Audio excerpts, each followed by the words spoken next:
Hello, my name is Kibibi Washington, and this is my novel presentation for The Sports Writer by Richard Ford. About the author. Richard Ford was born on February 16, 1944, born and raised in Jackson, Mississippi. He has his BA at Michigan State University, and he also went to University of California.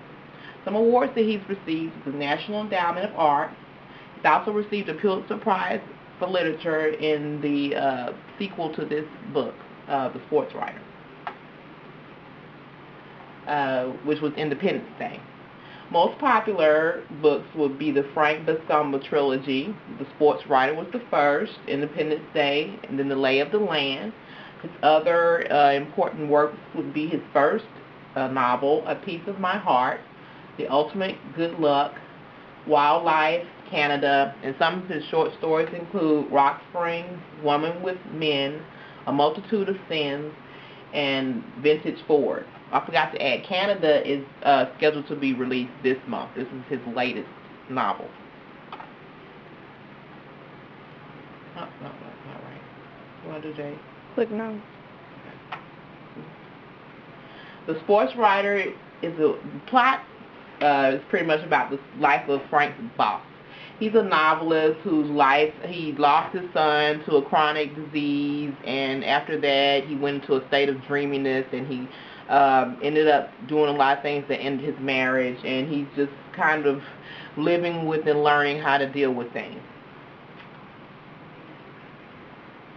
The novel includes remnants of death, suicide, divorce, isolation, which are many pitfalls of life, and Frank learns how to, cope with different ways. Here's a quote: "My character generally embodies the attitude that life is always going to be a damn nasty and probably baffling business, but somebody has to go on slogging through it," which I kind of agree with too. Major characters, of course, Frank Buscema. He's 38 years old. He's the father of 3, the oldest deceased. He's a novelist turned sports writer who lives in New Jersey. He doesn't really like being alone. That's why he has a boarder with him. And he has grown a fear of business world in New York City, period. And that's why he's moved to New Jersey. He had a military youth, moved around a lot, which kind of makes him a loner. And he likes to people watch, per se. The other character would be Frank's ex-wife. She hasn't titled her name. He just calls her ex. She's a former model and avid golfer. She was born to a rich family and is known by Frank for her certainty. Which, of course, she's very certain about things, and he is kind of like, well, if that's what it is, then that's kind of take it as it is. Other major characters would be Vicky, Frank's younger girlfriend, who kind of just brings to the table the fact of how Frank maybe not be able to give her what she needs.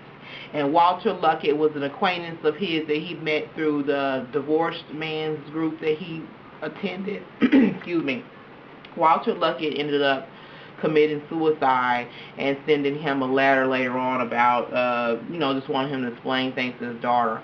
But I don't think he realized what Walter Luckett felt about him and saw him as. Frank saw him differently.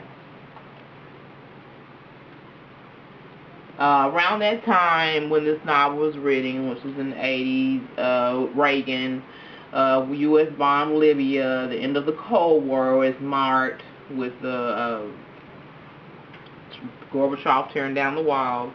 The Space Shuttle Challenger explodes with the teachers on it, and IBM unveils its first PC laptop computer.